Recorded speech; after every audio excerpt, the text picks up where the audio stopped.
Okay, so this is part 2 of impulse control, puppy biting, and growling. This little puppy here, Bosley, was not good with my little dog, Happy. He was climbing all over her and making her really nervous. This is our third short session creating boundaries with Happy, just like we did in part 1. Now I'm encouraging Happy to be really excited and act kind of bratty, so you can see some bad behavior out of Bosley. He does so well in such a short period of time because we're applying all of these techniques to everything. So here you get a little bit here, but he's still keeping distance. He was clobbering her and not keeping any distance, but here he's actually, there he is in frame, he's keeping distance. So I want to settle them down, so what do? Immediately step in front, and what does Boz do? He responds by sitting right away for a treat.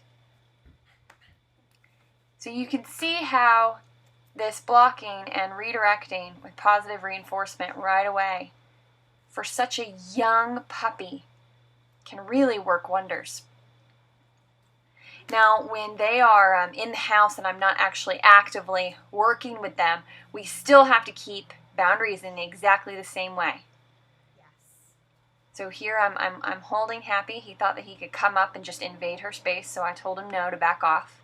There has to be, in this particular relationship, because Happy's not comfortable with being clobbered by a puppy, there has to be respect first. Happy has to feel safe. And as you can tell, she does feel safe. It was very different when he first came in and immediately was invading her space. She did not feel safe. So in a very short period of time of me taking control, that changed, as you can see. She's very confident now. This is so difficult, just so you know, when you actually have another energy and an energy that's so high drive like Happy is. Cats is another thing. Cats can be difficult in the house. And look at him, just staying. I mean, this is the power of setting boundaries and then reinforcing those boundaries at a young age with food. Now, I may have said this in the first video, but if Bosley was not a puppy, if Bosley was older, I would do this a little bit differently. But because Bosley is learning, and I don't want him to escalate, I don't want him to see this blocking and asking him to back away as a reason to escalate. I use so much positive reinforcement and so much redirecting, and it has to be so fast. It has to be immediate. You can't wait. And you really don't want to wait till they're already on top of each other. You want to try to be preventative as much as you can. As soon as your dog seems to be going for something or even sniffing something you don't want them to have, that's when you intervene and redirect them. And you don't always have treats, I understand that, but that's why it's important to work in these short sessions that are controlled where you do have a treat pouch. Now, if I wasn't doing a controlled session and we were just walking through the house, then I would just turn around and walk away. Once he sits and looks up at me and settles, I would go to walk away. And as soon as he acted again towards Happy, I would just rinse and repeat until he settled down completely. And I would continually ask him to give more space from Happy each time if he wasn't listening. Okay, so now we're going to be working with a toy. We're doing the exact same thing that we were before. We've also practiced the toy a few times, so he's got it down pretty well. Just to kind of give you an idea of where I started, is I would hold the toy without moving it, without giving in, and then also without pulling it to encourage tug. And I would just wait a second, and once he kind of got a little bored and acted like he might loosen up, that's when I would put my hand up to block. Now, this is kind of funny. Even though I don't have treats, my fingers smell like chicken. So it actually encourages him to back off. And I make the hand motion, and then I give him the treat. But when you're starting out, when you do the block, you can have you can have a treat in your hand. That's perfectly fine. If the dog is really struggling, I mean, if they are really into wanting to play tug, and it's one of those dogs that you don't want to play tug until you get a good strong release word, drop it, you can just put a treat up to their nose till they drop it. That's perfectly fine. We quickly move on to this rug, because the rug is much more powerful for Boz than the toy. It was just too easy with the toy. But he loves this rug, and a lot of puppies will. They probably chew on the corners of your rug you have right now. So I suggest you go get a cheap rug until you get over the chewing phase. But in the meantime, we're going to practice with this travel rug that I use for all the dogs. I use it for the go to your mat command. Now he's really into it, and I step into him. He actually looked at my foot for a half a second like he might go towards it, so I just stopped moving. But he decided not to on his own. He does it again right here. Look at him. He's like, maybe I'll go after the foot, but he changes his mind. Very good boy. So I'm making him give space from what it is that he wants. A little bit more than I did on some of the other items, simply because this is harder for him, so he has to give more space.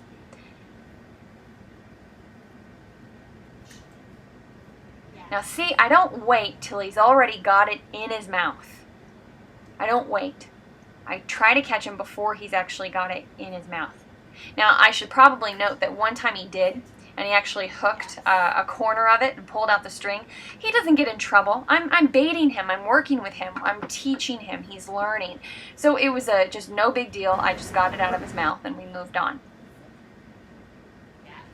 Now right here is the first time he got really growly with me. You probably saw that when I actually put my hands on him to have him give space. He got all rah, rah, rah. Watching him, or him watching me fold this was really hard for him. So I got more preventative. As soon as he came towards me at all, I was ready to block. I encourage you guys, if you're struggling with this, to rewind that segment and watch it again. Okay, remember when we were working with the toy earlier? Now he has figured out, as soon as I hold the toy still, to let go, and he immediately gets a treat. And this is without any blocking. So as soon as I hold my hand still, and I don't continue to pull or push or pull, he has just stopped. He has just stopped and let go and waited for his treat, or to play again. So as you can see, I'm starting to add the word drop it, because he's doing it so consistently now. I'll add the word. That way I can start to control his bite, which is very important for puppies, especially very mouthy or driven puppies.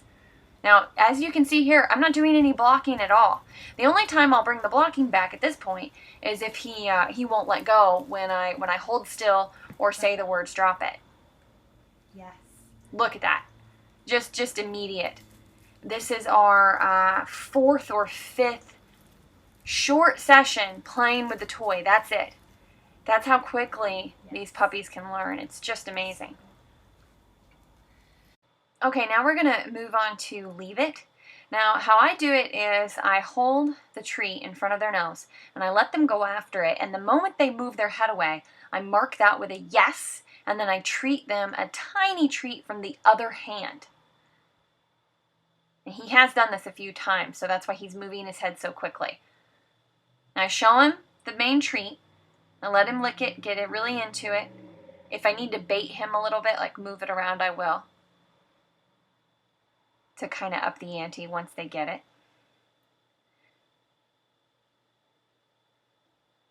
Yes, and treat. Also, dogs don't generalize commands, so you have to practice with each hand, different situations, things like that. Just because he learns it with one hand doesn't mean he'll do it with the other hand. He'll learn it quicker with the other hand, but he may not do it right away. So make sure you switch hands up on this exercise, have multiple people do it inside, outside. The reason I pulled my hand up right there is because he got too mouthy with it. So I just go, uh-oh, pull my hand up, wait a second, and then put it back down, start again. It's no big deal. You don't make a big fuss about it. Now I've switched hands.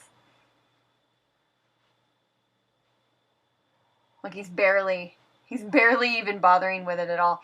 When they're doing it really consistent like this, you can actually say leave it, yes, and treat.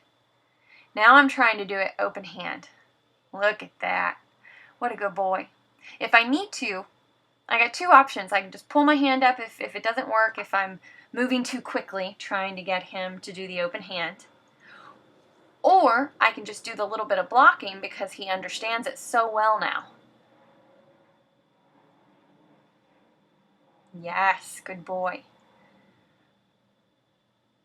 Once your dog starts being super consistent like this, oh, that was too much for him, seeing it on the ground. Once your dog gets super consistent like this, that's when you can start to say leave it as soon as they see the food. But not until they're really consistent. And if they screw up a few times in a row, don't keep repeating it. Just go back a step. It's not a big deal.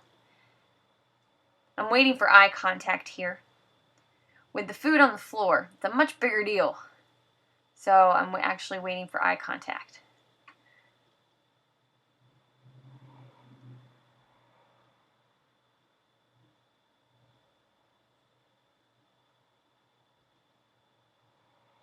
Yes, and treat. Very good.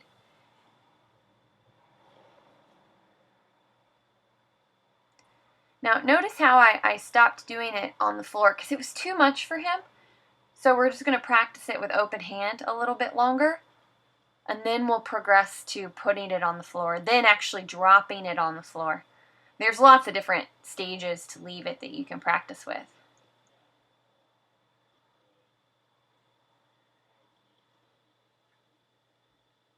Now notice I'm not making any contact with him, even though I am blocking the treat.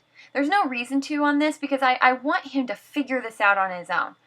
So he can paw at my hand, bite, whatever he wants as long as it doesn't hurt. I want him to figure out to back away on his own for a reward.